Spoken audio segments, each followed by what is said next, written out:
Amén y gracias a Dios. Muchísimas gracias, hermanita Marta León, por hacerse cargo. Bueno, sí, efectivamente, según lo acordado y según la publicidad, pues hoy nos corresponde iniciar el estudio del Salmo 8 bajo el nombre o bajo el título de la Escuela de la Oración. Así se llama todo el curso.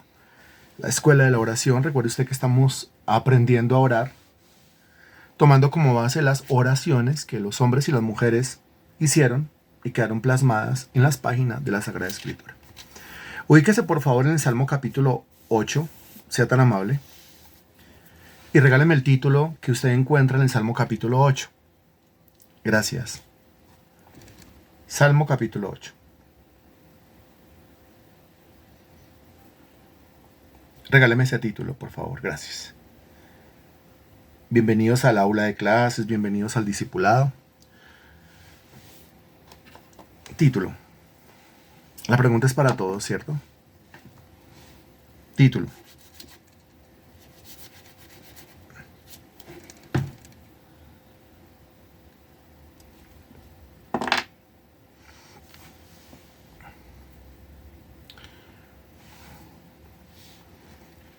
Bien, bien.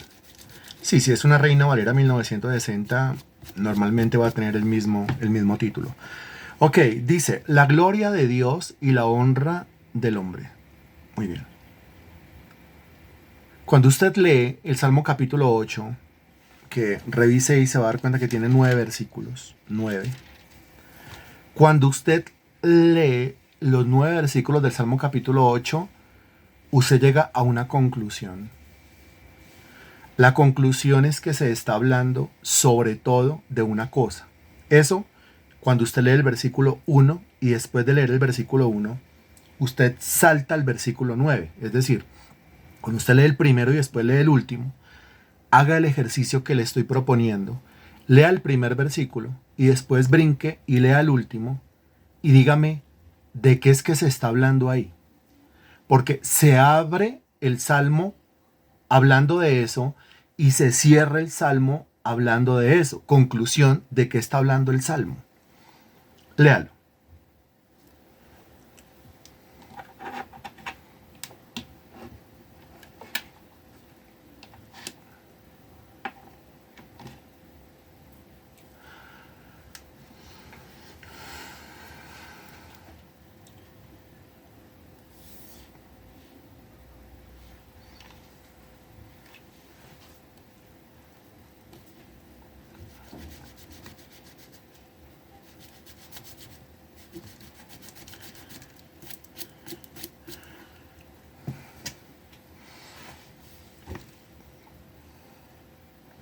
¿De qué habla?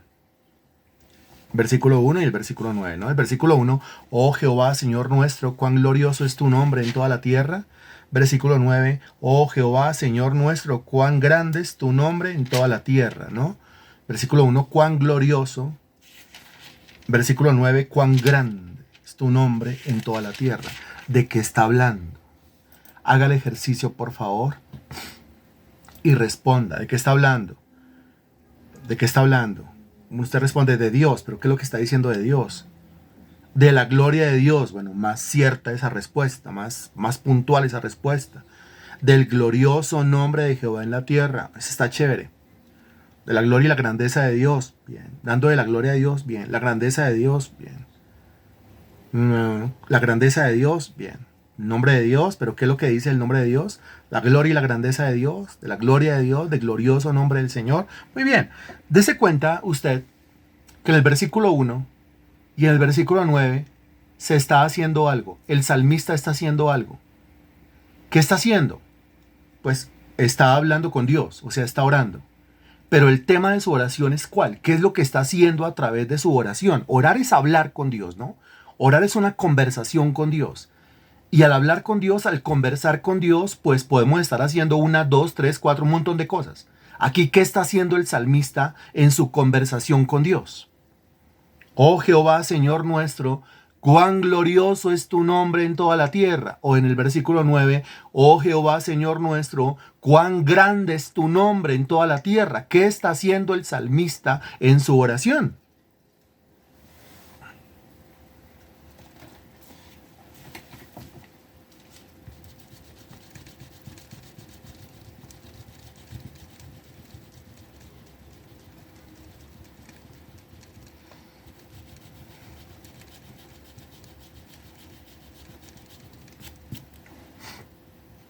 A ver, yo leo.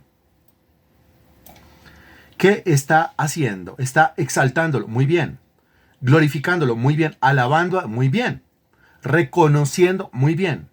Exaltando la maravilla, exaltando, exaltando, exaltando, alabando, muy bien. Alabando, muy bien. Muy bien. Cuán glorioso es tu nombre. ¿Qué está haciendo? Está exaltando, ¿no? Eso es apenas una comprensión de lectura. Cuando yo entro a un versículo, yo tengo que leer y leer y leer y leer y leer y leer hasta que capte el sentido del asunto. Si no lo he captado, lea, lea, lea y siga leyendo. Y a través de la comprensión de lectura usted cae en cuenta. ¿Qué está haciendo? Pues si yo me levanto y yo digo, oh Jehová, Señor nuestro, cuán glorioso es tu nombre en toda la tierra. ¿Qué estoy haciendo? Cuán glorioso. Yo estoy glorificando, es decir, reconociendo que Él es glorioso. Oh Jehová, Señor nuestro, cuán grande es tu nombre en toda la tierra. ¿Qué estoy haciendo? Estoy engrandeciendo a Dios. Y si lo estoy engrandeciendo otra vez, lo estoy exaltando, lo estoy reconociendo, ¿cierto? Lo estoy poniendo en alto, ¿no es cierto? Estoy reconociendo que Él está por encima de todo. Eso es lo que se está haciendo ahí. Eso es lo que se está haciendo. Aquí dése cuenta que no está pidiendo nada. No está pidiendo nada. Una oración es una conversación con Dios, es una charla con Dios. Y en esa conversación yo puedo estar haciendo varias cosas. Claro, en esa conversación yo puedo estar pidiendo, pero no solamente pidiendo. En esa conversación yo puedo estar dando gracias. Aquí en el versículo 1 no está dando gracias. Y en el versículo 9 no está dando gracias. Por ninguna parte aparece te doy gracias. No, no. Te agradezco. No. Acción de gracias. No. Lea comprensión de lectura. Lo que está haciendo es exaltando, engrandeciendo, reconociendo que Él es grande y glorioso en toda la tierra. Eso es lo que está haciendo. Eso es lo que está haciendo. Por eso la Sagrada Escritura dice que yo tengo que orar a Dios con toda clase de oración. Con toda clase de oración y ruego. Hay diferentes clases de oración, ¿no? O hay diferentes cosas o hay diferentes temas que yo desarrollo en el momento en que yo oro. Eso es lo que está diciendo. Que en una oración, en una conversación con Dios, hay diferentes temas que yo puedo estar desarrollando. Eso es lo que está diciendo. Aquí en el versículo 1 está orando, en el versículo 9 está orando, pero no está pidiendo. Porque orar no necesariamente significa pedir. Cuando yo charlo con una persona, cuando yo converso con una persona, pues no necesariamente hablo con esa persona o converso con esa persona para pedirle cosas. ¿Estamos claros con eso? Si siempre yo busco a la persona para lo mismo que es pedirle, pues eso está como maluco, ¿no? Porque siempre estoy buscando es para pedir, ¿no? Pero yo también tengo que buscar para agradecer, ¿cierto? Y en el caso de Dios, no solamente yo lo busco para pedirle, no solamente yo lo busco para darle gracias, sino que también yo lo busco para engrandecerlo, para exaltarlo, como se dice en el versículo 1 y como se dice en el versículo 9. O sea que este Salmo capítulo 8 es una exaltación a Dios. Así se abre y así se cierra. Así se abre, como quien abre una puerta, como quien abre un candado. Abre el candado en el versículo 1 y entonces entra, versículo 2, 3, 4, 5, 6, 7, 8, sale y cierra, versículo 9. Una maravilla. La introducción es una exaltación, versículo 1, y la conclusión es una exaltación, versículo 9. Y todo el Salmo es una exaltación, es un engrandecimiento que se hace de la persona de Dios. Eso es el Salmo capítulo 8. La nota es una nota de exaltación. La nota es una nota de alabanza. La nota es una nota de adoración. Eso es el Salmo capítulo 8. Aquí nos encontramos con un salmo completamente diferente. Es diferente al Salmo 3, ya pasamos por ahí, es diferente al Salmo 4, ya pasamos por ahí, es diferente al Salmo 5, ya pasamos por ahí, es diferente al Salmo 6, ya pasamos por ahí, es diferente al Salmo 7, ya pasamos por ahí. Este Salmo no contiene una sola nota de nostalgia, no contiene una sola nota de tristeza, no hay tribulación, no hay angustia, no hay desilusión, no hay nada de eso. Este hombre está extasiado en la persona, en la palabra y en la presencia de Dios. Ese es el estado espiritual y el estado emocional de la persona en los 9 versículos del Salmo capítulo 8. ¿Estamos claros con esto? Ahora, ese título que usted encuentra ahí, que usted me habla de la gloria de Dios y la honra del hombre, bueno, sí, sirve, funciona, también se habla del hombre, pero sobre todo se habla de la gloria de Dios. Este Salmo capítulo 8 es una oración glorificando a Dios, engrandeciendo a Dios. Después, con el tiempo, se convirtió en un himno a la gloria de Dios y algunos lo han llamado, ahorita entramos y usted se va a dar cuenta por qué, algunos lo han llamado el Salmo del astrónomo. Del astrónomo. Gente muy importante lo ha llamado el Salmo del astrónomo. Vamos a revisar por qué. En primer lugar, después del título encontramos un subtítulo. Y el subtítulo dice al músico principal sobre Gittit. Y después dice Salmo de David. Bueno, ya sabemos que el salmista era David. Y que David pasaba por unas situaciones como por ejemplo la del Salmo 6, en donde está pecando y entonces le pide a Dios ten misericordia. Pero también el Salmo capítulo 7, en donde pues es el objeto de un montón de calumnias. Entonces tiene que pedirle a Dios vindicación. Pero aquí, ni lo del 6 ni lo del 7. O sea, diferente. Ahora, ¿por qué diferente? Pues porque nosotros, los seres humanos, somos así. Nosotros pasamos por diferentes estados mentales, ¿es o no es? Pasamos por diferentes estados emocionales, ¿es o no es? Por lo tanto, atravesamos por diferentes estados espirituales, ¿es o no es? Puede ser que me encuentre en Salmo capítulo 6 pecando, me siento pecador, estoy siendo reargüido por Dios. Puede ser que esté en el Salmo capítulo 7, atribulado, perseguido, soy el objeto de los chismes, las calumnias, los vituperios y la lengua viperina de los demás. Pero aquí en el Salmo capítulo 8, pues sencillamente yo estoy feliz. En el Salmo 8 estoy feliz. En el Salmo capítulo 8 yo estoy contento. En el Salmo capítulo 8 estoy saltando en un pie, ya. En el Salmo capítulo 8 yo no le miro el defecto a nada. En el Salmo capítulo 8 yo no le miro ni la arruga ni la peca a nada. En el Salmo capítulo 8 yo no reviso lo que me falta. En el Salmo capítulo 8 yo no hablo de ausencias. En el Salmo capítulo 8 yo reviso lo que tengo, lo que Dios me ha dado. Y me muestro agradecido y me muestro como una persona que exalta, que honra y que glorifica a Dios. Ese es el estado espiritual y emocional de una persona en el Salmo capítulo 8. Y aquí aparece una palabra, que es la palabra Gittit. Por favor, escríbala ahí, la encuentra en el subtítulo. Escríbala ahí, por favor, para que el que no ha llegado entonces se ubique y sepa dónde es que estamos. Gittit. Escríbala.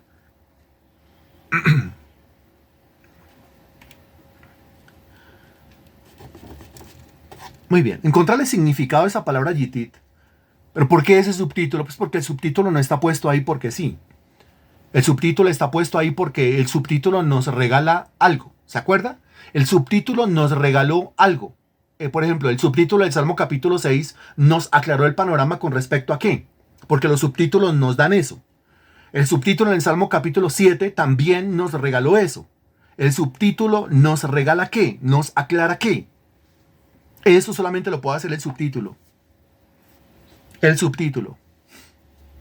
El subtítulo. El subtítulo. Es una sola palabra. Una sola palabra. Comienza por C y termina no. Así de fácil, así de sencillo. El subtítulo nos regala qué. Llega la palabra y seguimos, avanzamos, por favor.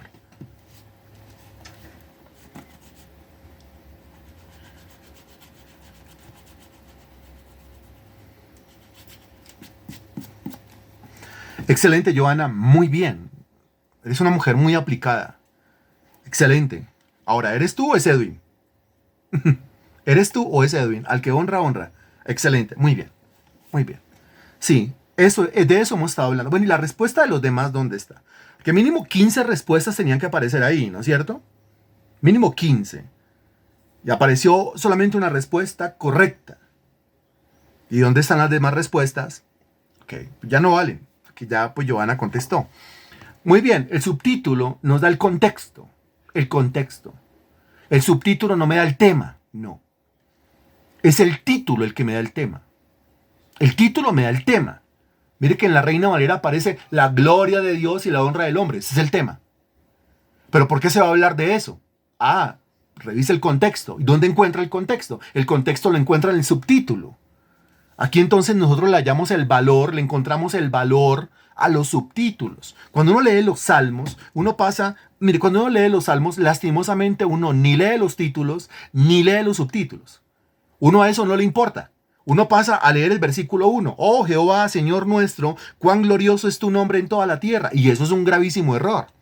Porque entonces yo voy a entrar, ¿sí?, al desglose ya, pero sin haber entendido el subtítulo que me da el contexto y el título que me da el tema.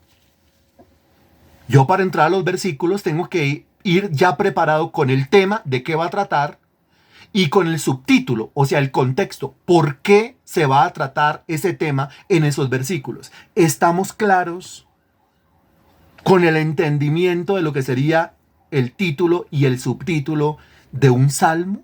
¿Estamos claros con eso? Ok, muy bien. Les recuerdo que usted está en una aula, es una aula virtual, y esto, como toda aula, como toda clase, pues requiere que se involucre. O sea, que vaya dando respuesta a cada una de las preguntas que se van dando. Muy bien, después de haber entendido el título y después de haber entendido parte del subtítulo, porque llegamos a la palabra, esa palabra, que es el término yitit, que para llegar a su definición o a su significado, pues hay una complejidad. Porque por un lado, yitit puede referirse a un instrumento musical, un yitit. Por el otro lado, yitit puede referirse a un estilo de composición musical. Entonces, primero puede ser un instrumento musical, escriba eso ahí. En segundo lugar, puede ser un estilo de composición musical, ¿sí? Un estilo musical, una forma musical. Y en tercer lugar, entonces, la palabra yitit en el hebreo está relacionada con el tiempo de la vendimia de la uva. Cuando hablamos de la vendimia, estamos hablando de lo que sigue después de la cosecha de la uva. No es tanto la cosecha, no es recoger las uvas, sino cuando las uvas se agarran, se toman y se llevan a la prensa. Eso es la vendimia. Cuando se estripan, se espichan, ¿sí?, se prensan para sacarles el jugo y comenzar la elaboración, la fabricación del vino. Es ese momento. Y era un canto que los fabricantes del vino, de la bebida, entonaban el yitit, entonaban cuando estaban en el momento de la vendimia. Les repito, en el proceso de la fabricación del vino. No la cosecha, no la siembra tampoco, sino la vendimia. O sea, el momento en el cual aplastamos las uvas, prensamos las uvas, le sacamos su contenido, le sacamos el mosto, comenzamos a fermentar, lo mezclamos con agua y con otras sustancias y sacamos vino. Eso quiere decir, ese es un momento de canto. Machacaban, prensaban, estripaban, aplastaban las uvas y todo el mundo estaba cantando. Era el momento de la vendimia. Todo el mundo estaba cantando, todo el mundo estaba feliz. Lógico, viene de la cosecha, mire esta gran cosecha, pero la gran cosecha no es solamente un montón de racimos de uvas, sino la gran cosecha al mismo tiempo es o tiene que ver con la vendimia, en donde la uva se convierte en otro producto, un producto que vamos a vender. O sea, eso es platica. Un producto que vamos a comercializar. O sea, eso es prosperidad. Un producto que vamos a llevar hasta lo último del distrito, lo último de la ciudad o lo último del país. Eso se llama progreso. Pero también un producto que vamos a beber. Y el vino en la Sagrada Escritura está relacionado con una cosa. Usted lo nota en el Evangelio según San Juan capítulo 2, cuando el Señor estaba en las bodas de Caná. Y María le dice a Jesús, no tienen vino, y el Señor convierte el agua en vino. Convierte el agua en vino porque el vino simboliza algo. El vino simboliza gozo. El vino es relacionado, es uno de los símbolos del Espíritu Santo, pero es el gozo del Espíritu Santo. Es la alegría del Espíritu Santo. Es la felicidad otorgada por el Espíritu Santo al corazón del hombre. De modo que si combinamos los tres significados que le acabo de dar de la palabra yitit, el primero, instrumento musical. Segundo, una clase de música. Un estilo de composición. Y tercero, los cánticos que se hacían o que se entonaban en la vendimia. Pues entonces tenemos pues que era un cántico que se entonaba en la vendimia. Eso le da la clase musical, ¿sí? No era cualquier clase de canto y no se podía cantar en cualquier lugar. Solamente en medio de las prensas de uvas se cantaban. Y mientras que unos trabajaban, todos iban cantando y alguno se iba tocando el instrumento musical conocido como yitit. Pero todo tiene que ver con el mismo escenario. Entonces usted se tiene que ubicar en el escenario. Ahora, ¿qué tiene que ver eso con los 9 versículos del Salmo capítulo 8? Pues tiene que ver con el vino, tiene que ver con la vendimia, tiene que ver con un hombre que está en un estado espiritual de gozo. Eso. Tiene que ver con un hombre que está en un estado espiritual de vendimia. A ver quién lo está entendiendo. Un estado espiritual de vendimia, un estado espiritual emocional, mental de vendimia, quiere decir un estado espiritual de sumo gozo, de suma alegría, de suma felicidad. Y eso solamente se logra cuando el individuo está lleno del Espíritu. Al estar lleno del Espíritu, está lleno de vino, el vino de Dios, el vino espiritual. El vino alegra, dice la Sagrada Escritura en el Proverbio, que el vino es para el que tiene el espíritu angustiado o entristecido. A nosotros se nos ha dado un vino, que es un vino mejor, que es el vino del Espíritu Santo. Cuando una persona se llena de ese gozo, de ese vino, se está llenando del Espíritu Santo, se está llenando de alegría. Es un estado de vendimia, es un estado de éxtasis, de felicidad. Le repito, no ve el defecto, no ve lo que le falta, nada reprocha. No está ni siquiera pidiendo nada, no. En ese momento no necesita nada, en ese momento está disfrutando. ¿Disfrutando de qué? Disfrutando de esa presencia del Espíritu Santo que lo llena como si estuviera lleno de vino, literalmente.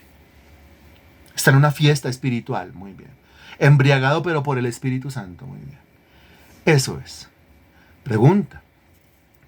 ¿Alguna vez en algún momento de su vida usted ha estado así tan embriagado de Dios, tan lleno de Dios, que usted en ese momento, mire, en ese momento no se le pasa por la cabeza ningún defecto, no se le pasa por la cabeza ni el niño, ni la niña, ni el marido, ni la esposa, ni el papá, ni la mamá, ni si tiene o no tiene trabajo, ni si tiene o no tiene plata, ni si tiene o no tiene con qué pagar, ni si está o no está enfermo, ni si tiene o no tiene problemas, porque usted está metido es en Dios?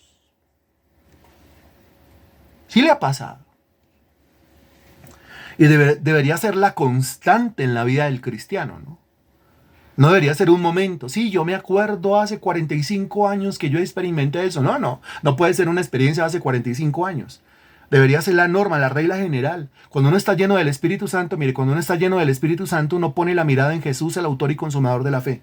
Cuando uno está lleno de la carne, uno se la pasa mirando y amargándose porque ve a los demás, y al mirar a los demás, al prójimo, a un lado y al otro, lo único que ve es lo mismo que hay en mí, o sea, defectos, pecados, iniquidades, desaciertos, fracasos, errores, etcétera, etcétera, etcétera, etcétera.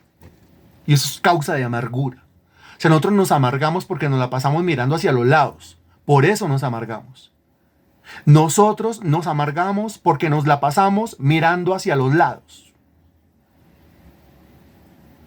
Y nosotros nos llenamos de gozo, alegría, felicidad, regocijo cuando miramos hacia arriba. ¿Me está captando la idea? Cuando miramos hacia alrededor, ¿qué encontramos? Cuando nos miramos a nosotros mismos, ¿con qué nos encontramos? Pero cuando miramos hacia arriba, dígame, ¿con qué nos encontramos nosotros? Y ese es un craso error. Realmente es un lamentable error. ¿Sí? Porque aquí y allá, yo amargándome por ese y yo amargándome por el otro. Y ese contento y el otro contento. Y ese feliz y el otro feliz. Y yo amargándome por el otro y el otro no se amarga por mí. ¡Ah, qué belleza! y yo amargándome por el otro y el otro se quiere deshacer de mí porque ya no me aguanta. ¡Ah, qué belleza! Yo debería más bien quitar la mirada del uno y quitar la mirada del otro y hacer lo que dice el Salmo 121. Alzaré mis ojos a los montes. ¿De dónde vendrá mi socorro? O hacer lo que dice Hebreos capítulo 12, versículo 2. Puestos los ojos en Jesús, el autor y consumador de la fe. ¿Hay razón en lo que le estoy diciendo o no hay razón en lo que le estoy diciendo? Si quiere debatirlo, ¿sí? Si usted le encuentra satisfacción en tener su mirada puesta hacia los lados, si usted le encuentra eso felicidad, si usted le encuentra eso realización, ¿sí? Si su expectativa está puesta ahí, si su idealización está puesta ahí, dígame si eso le da alegría, dígame si eso le da felicidad. Ah.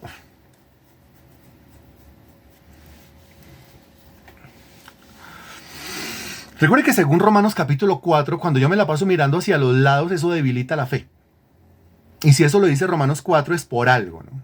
El mirar hacia los lados, el mirar a las personas, el mirar las circunstancias, el mirar las situaciones, el tener la cabeza puesta ahí, pues eso debilita mi fe.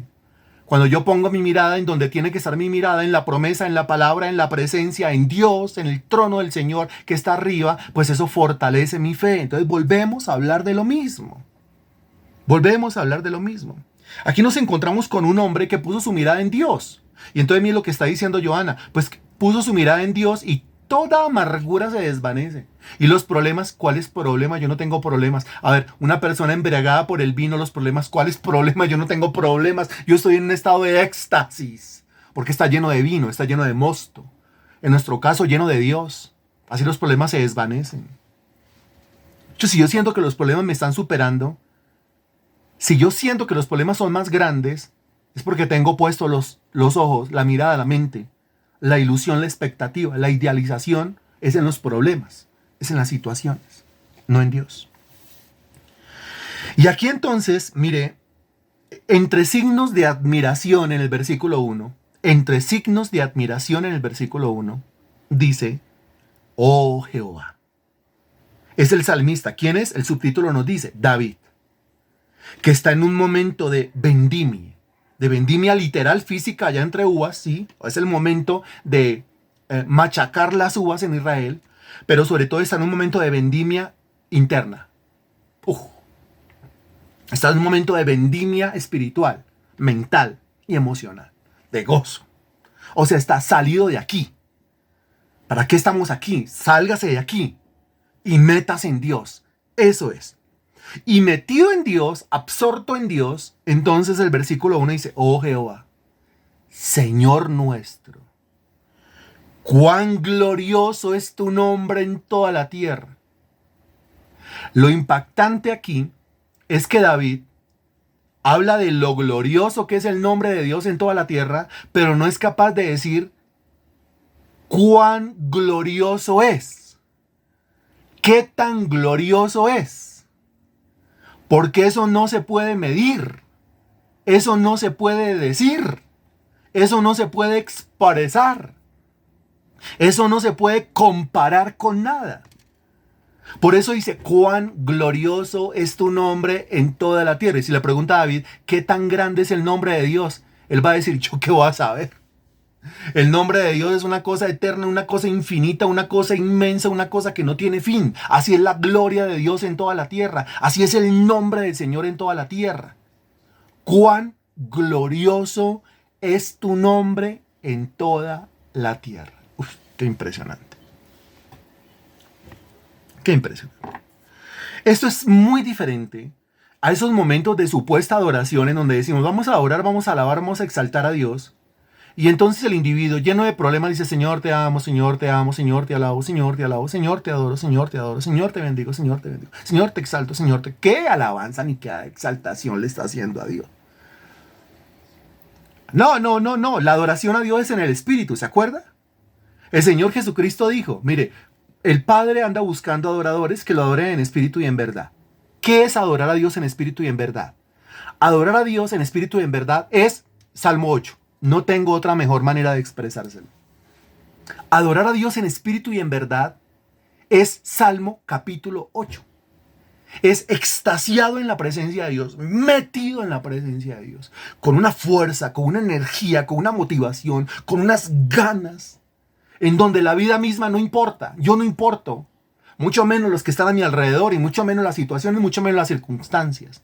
Se desvaneció toda la amargura. Es que fulano me dijo, es que fulana me hizo, es que fulano no hace, es que fulana sí hace, es que eso no importa. Es en este momento del Salmo capítulo 8. Pidámosle a Dios, Señor Dios, danos un estado de vendimia espiritual permanente.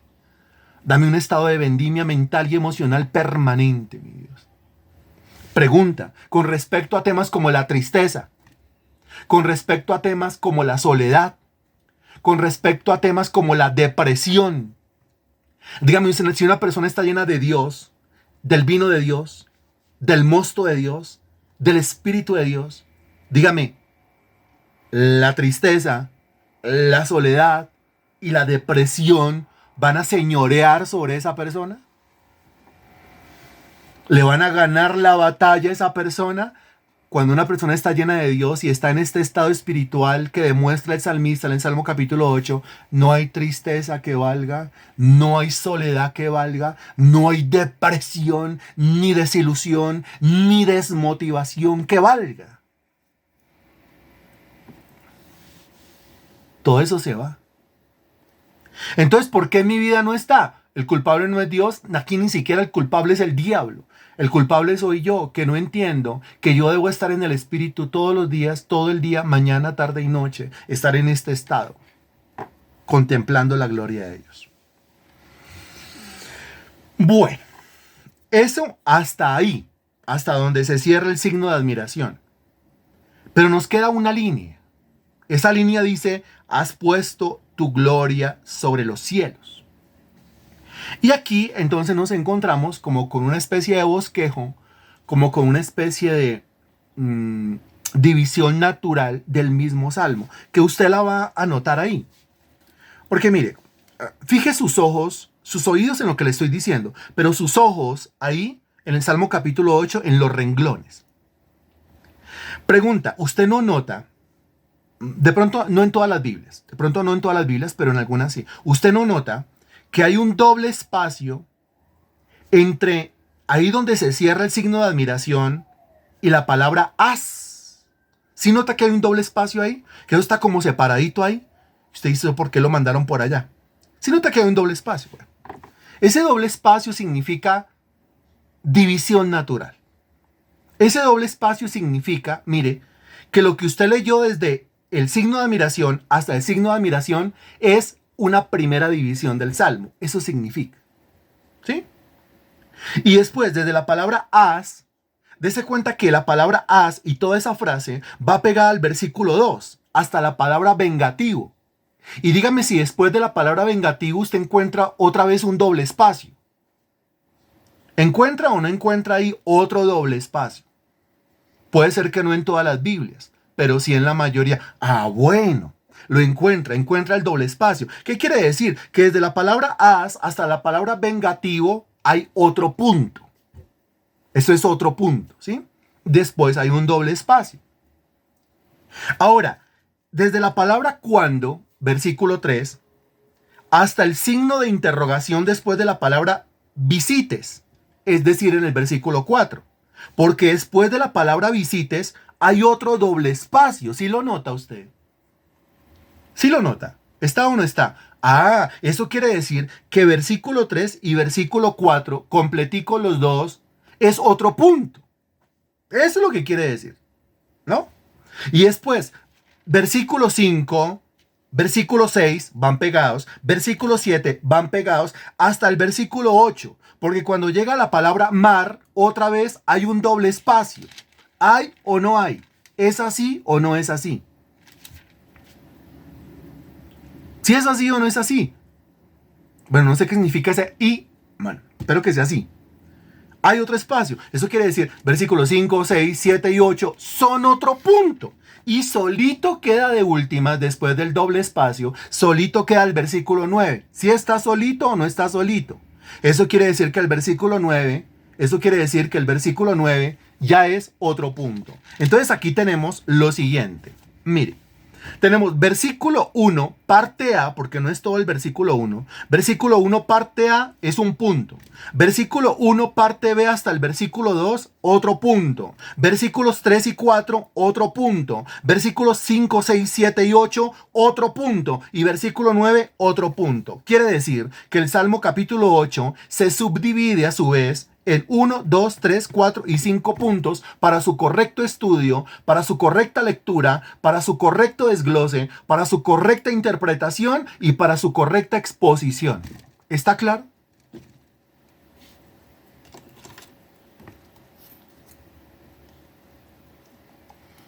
Ahora, ¿cómo le parece entenderlo así, tal cual se lo estoy ilustrando?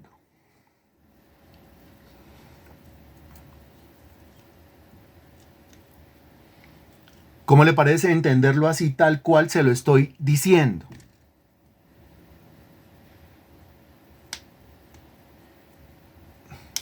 Entonces, para el que dice, ay, a mí me gustaría tener una Biblia de estudio, pues la Biblia que usted tiene es de estudio. Si tiene, si tiene el doble espacio, ahí le está diciendo, mire, esto es un punto, otro punto, otro punto. Oh, tampoco espere que le todo ahí como molidito, como pichadito, como licuadito. No, no, no, no.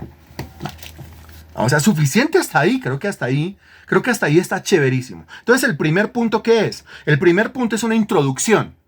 ¿Cuál es el primer punto? Pues lo que va dentro del signo de admiración. Esa es la introducción. Y el último punto, que está solito, versículo 9, pues es la conclusión, que también está dentro de signos de admiración. ¿Es o no es? Tiene usted la introducción dentro de signos de admiración, versículo 1, y la conclusión también dentro de signos de admiración en el versículo 9. ¿Es o no es? ¿Usted a qué vino? Usted vino a escudriñar la Sagrada Escritura, ¿cierto? Usted vino a profundizar en el estudio de la Sagrada Escritura. A eso vino. Usted no vino por un sermoncito, por una clasecita. No, no, no, no, no. Usted vino para aprender. Porque eso es lo que necesita el cristiano contemporáneo, sentarse a aprender. Este ministerio no es para todo el mundo. Estas clases, los sermones, lo que nosotros hacemos no es para todo el mundo. Por eso mucha gente viene, se queda alguna semana, algunos meses salen corriendo. Ellos no aguantan. No aguantan, ¿por qué? Porque esto es para gente que ame la palabra de Dios, que la ame verdaderamente. No gente que diga, para mí la palabra de Dios, para mí la palabra de Dios, dígame 5 versículos. No, no se lo sabe. Es pura religiosidad. No, esto es para gente que realmente ama la palabra de Dios y para gente que realmente la quiere aprender. Para gente que realmente dice, yo necesito encontrar el significado. Bueno, pues venga y estudiemos, que aquí está el Espíritu de Dios presente y vamos al significado de la palabra de Dios. Es así. Después de la introducción, que ustedes ya saben dónde está, pasemos entonces ahora al segundo punto. Y el segundo punto, desde la palabra as hasta la palabra vengativo. ¿Sí? La palabra as es la última línea o como la parte B del versículo 1 más bien, y todo el versículo 2. Y dice, has puesto tu gloria sobre los cielos. Gloria a Dios. Oh Jehová, Señor nuestro, cuán glorioso es tu nombre en toda la tierra. Tu nombre es glorioso en toda la tierra y dice, has puesto tu gloria sobre los cielos. Si ha puesto el Señor su gloria sobre los cielos, ¿hacia dónde debo mirar yo? ¿Hacia dónde debo mirar yo? Buena pregunta, ¿cierto?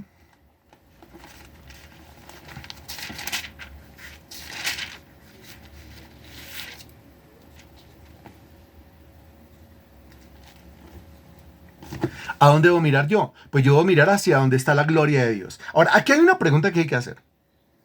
Porque dice que Dios ha puesto su gloria sobre los cielos y que es entonces allá donde yo debo mirar, hacia los cielos, porque allá está su gloria. Pregunta. ¿Qué o cuál es la gloria de Dios?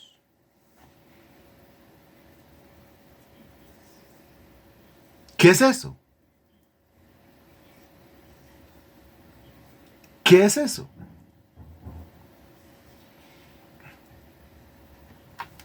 Responda, por favor.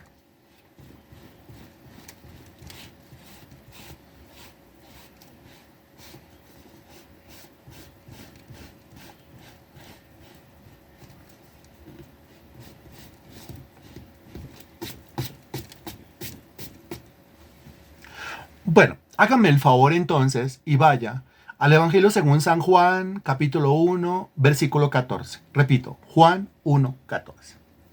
Vaya allá, hágame el favor y lea ese versículo 3 veces. Y después de leerlo 3 veces, hágase usted mismo una comprensión de lectura. Y después de hacerse la comprensión de lectura, regáleme la respuesta, por favor. Dije Evangelio según San Juan, capítulo 1, versículo 14.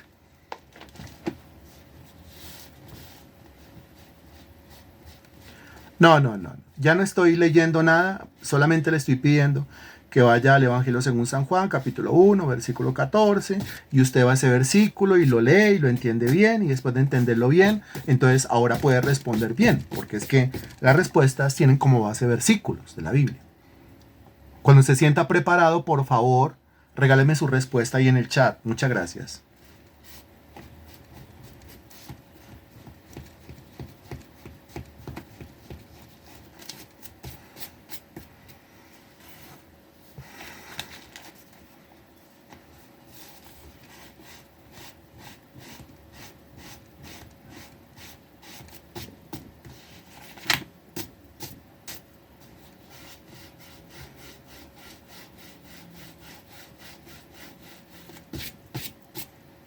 Usted me dirá.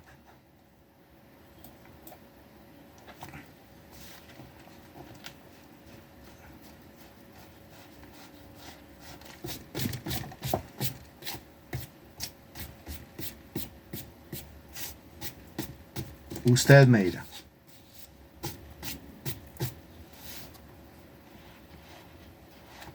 Yo creo que es suficiente tiempo, ¿cierto? Regáleme su respuesta, por favor. Mire que ya no nos quedan sino 10 minutos de exposición.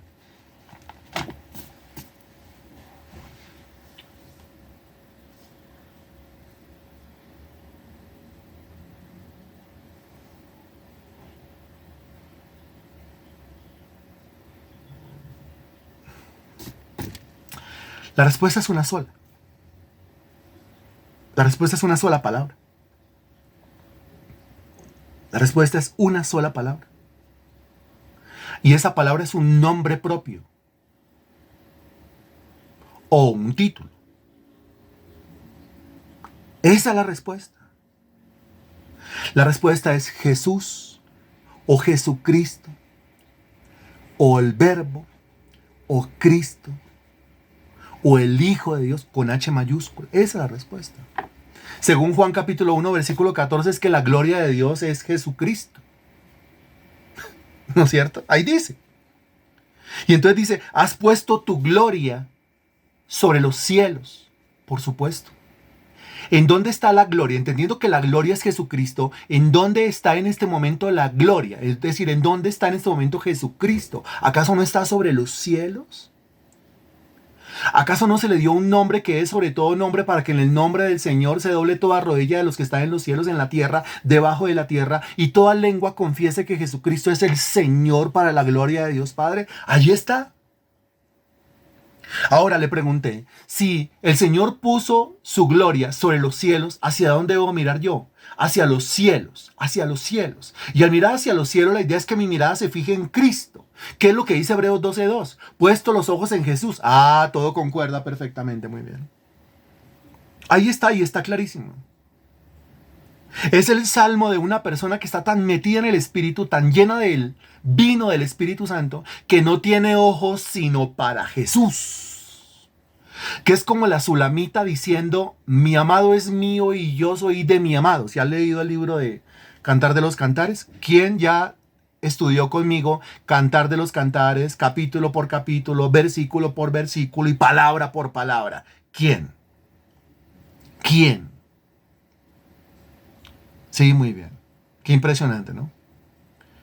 Qué impresionante, porque, mire, si yo le pregunto a usted, bueno, ¿quién estudió conmigo el libro de Isaías, capítulo por capítulo, versículo por versículo, palabra por palabra? Qué impresionante eso, ¿no? Y si le pregunto, ¿quién estudió conmigo la carta a los Efesios, versículo por también? ¿Y quién estudió conmigo Gálatas, capítulo por capítulo? ¡Qué impresionante! Ese ha sido nuestro estudio, esa ha sido nuestra formación. Por eso el conocimiento. Porque como nuestro estudio no es así como fraccionando a la escritura, ni es la cartilla que se inventó el líder o el pastor, sino los libros de la Biblia. Eso nos da una seguridad, una confianza de que lo que estamos aprendiendo está ahí. Y también nos da la capacidad para relacionar un versículo con otro versículo. Has puesto tu gloria sobre los cielos. ¿Quién es su gloria? No qué es su gloria, porque no es un qué, ni cuál es su gloria, porque no es un cuál, sino quién es su gloria, porque su gloria es una persona y esa persona es Jesucristo, según el Evangelio de Juan, capítulo 1, versículo 14. ¡Qué impresionante! Y a continuación dice, de la boca de los niños y de los que maman, fundaste la fortaleza a causa de tus enemigos, para hacer callar al enemigo y al vengativo. Uy. O sea que este salmo habla es de quién, mi estimado hermano en Cristo. Si este salmo habla de la gloria de Dios, ojo, mira el título. Si este salmo habla de la gloria de Dios, entonces este salmo habla de quién.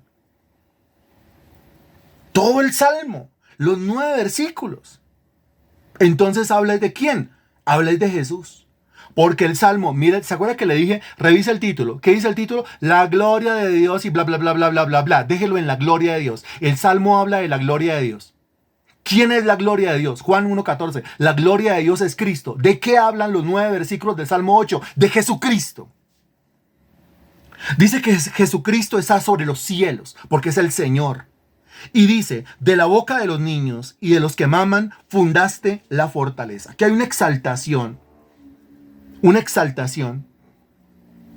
Porque el Señor usa la boca de unos individuos que la Biblia llama niños, ¿sí?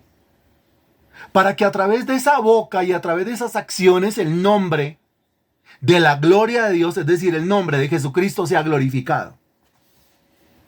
Y aquí, literalmente, usted se acuerda que cuando el Señor Jesucristo estuvo aquí en la tierra, en los días de su carne, en su ministerio público, muchas veces, en repetidas ocasiones, niños venían buscando al Señor Jesucristo.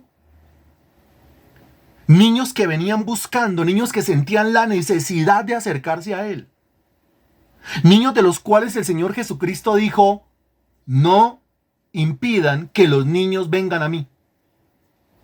Porque de los tales, y aquí que este sea el momento para repasar esto, que el Señor no dijo que de los niños es el reino de los cielos. Eso no es cierto, eso es mentira. Eso no lo dijo el Señor. Él no dijo de los niños es el reino de los cielos. Él dijo de los tales es el reino de los cielos. Estaba destacando no que la persona que se estaba acercando a Jesús era un niño, sino que era destacando lo que el niño estaba haciendo. Y lo que el niño estaba haciendo era acercándose. Eso era lo que estaba destacando. Que se repite por todas partes en el Nuevo Testamento. ¿Quién es salvo? ¿A quién le corresponde o le pertenece el reino de los cielos? ¿Quién tiene entrada al reino de los cielos? El que tiene entrada al reino de los cielos es aquel que se acerca a Jesús, que viene a Jesús, que busca a Jesús, que cree en Jesús, como los niños estaban buscando a Jesús. Pero en ninguna parte dice que de los niños es el reino de los cielos. No, eso es intentar hacer que la Biblia diga algo que no está diciendo. El reino de los cielos es de aquella persona que busca a Jesús. No importa que sea judío, no importa que sea griego, Romanos 1:16. No importa que sea un viejo como Nicodemo, Evangelio según San Juan capítulo 3. Y no importa que sea un niño, lo que importa es que busque a Jesús. Eso quiere decir que a quién no le pertenece el reino de los cielos. El reino de Dios no le pertenece a una persona que no busca, que no se acerca, que no cree en Jesús. ¿Es judío pero no cree en Jesús? Pues no es suyo el reino de los cielos. ¿Cierto? Es griego, pero no cree en Jesús, no le corresponde el reino de los cielos. Es un viejo, pero no cree en Jesús, no le corresponde el reino de los cielos. Y aquí mandémosla de una. Es niño, pero no busca, pero no se acerca, pero no cree, pues no le corresponde el reino de los cielos. Punto. Esa es la verdad de la Sagrada Escritura. No es lo que yo quiera decir. Y esto yo no lo interpreto desde el corazón porque no se puede interpretar desde el corazón. Se tiene que interpretar desde la misma Biblia. No es de lo que yo pienso, desde mi punto de vista, de cómo me afecta, o cómo me favorece, o cómo me beneficia, sino de lo que enseña la palabra de Dios. Y cuando Cristo estaba en esta tierra, unos niños, no todos los niños, por eso Jesús destacó en una oportunidad a un niño. Si ustedes no reciben el reino de los cielos como no dice como todos los niños. Porque evidentemente hay niños a los cuales no les gustan las cosas de Dios. Hay niños a los cuales se les habla de la oración, qué jartera. Ir a la iglesia, qué jartera. ¿Cierto? Un devocional, qué mamera. Leer la Biblia, qué aburrimiento. Hay niños a los cuales no les gusta. Pero esos niños que estaban acercándose a Jesús, ¿por qué se estaban acercando? Los más grandecitos porque querían. Los otros, o sea, los que maman, ahí dice claramente, que son los niños de pecho, que son los niños de brazos, pues esos niños estaban siendo acercados a Jesús a través de sus papás. ¿Acaso no es la labor de un papá? La labor de un papá es acercar los niños a Jesús, acercar los niños a Dios. Hemos expuesto esto muchísimas veces. La iglesia cristiana falla, ¿por qué? Porque mientras que al adulto lo tienen en un salón, escuchando un sermón, al niño lo tienen en un cuarto, pintando mamarrachos, comiendo gelatinas mu, comiendo galletitas mu y gelatina cuadritos. Y mientras que eso pase, pues el niño va creciendo en una iglesia, pintando mamarrachos, comiendo galletitas mu y gelatina en cuadritos con leche condensada. Pero el sermón lo están recibiendo son los papás que ya están grandes, que ya están viejos y que ya van de salida. Y esa generación que se está levantando ahí, pues cuando lleguen a una edad de adolescencia, ellos no van a querer saber nada de iglesia, ni de Dios, ni de absolutamente nada. Porque no recibieron la misma palabra, no recibieron la misma doctrina. ¿Qué hay que hacer? Pues lo mismo que hacía Jesús. ¿Es que acaso Jesús mandaba sacar a los niños del salón donde estaban los adultos? Jesús mandaba sacar los niños, así fueran niños de pecho, los mandaba a sacar del salón donde estaban recibiendo el sermón los adultos. No, los discípulos sí, sáquenlo porque chilla, sáquenlo porque llora, sáquenlo porque fastidia, sáquenlo porque la señora va a tener que amamantarlo ahí, saque ese chino porque es un fastidio. Y el Señor, no. Si el niño está viniendo y si el papá está acercando al niño, no lo saque. De los tales, de los que se acercan, es el reino de los cielos. ¿Quieres saber más? No se lo pierda. Dentro de 8 días seguimos en este tema, Salmo capítulo 8, la escuela de la oración. Bendito Dios, infinitas gracias te damos por tu palabra, la doctrina, el evangelio, lo que está escrito, lo que no se puede cambiar, lo que no se puede adulterar. Y todo está ahí, Señor. Abre mi entendimiento y abre mi corazón para poderlo entender. Toda la gloria a ti te pertenece y te pido que ese sermón edifique mi vida. Y también te pido que ese sermón edifique la vida de otros. Que me uses como un instrumento para compartir a todo el mundo, a diestra y a siniestra, mi Dios. Que tu palabra corra y sea glorificada. Te lo pedimos en el nombre del Señor Jesús. Amén y gracias a Dios.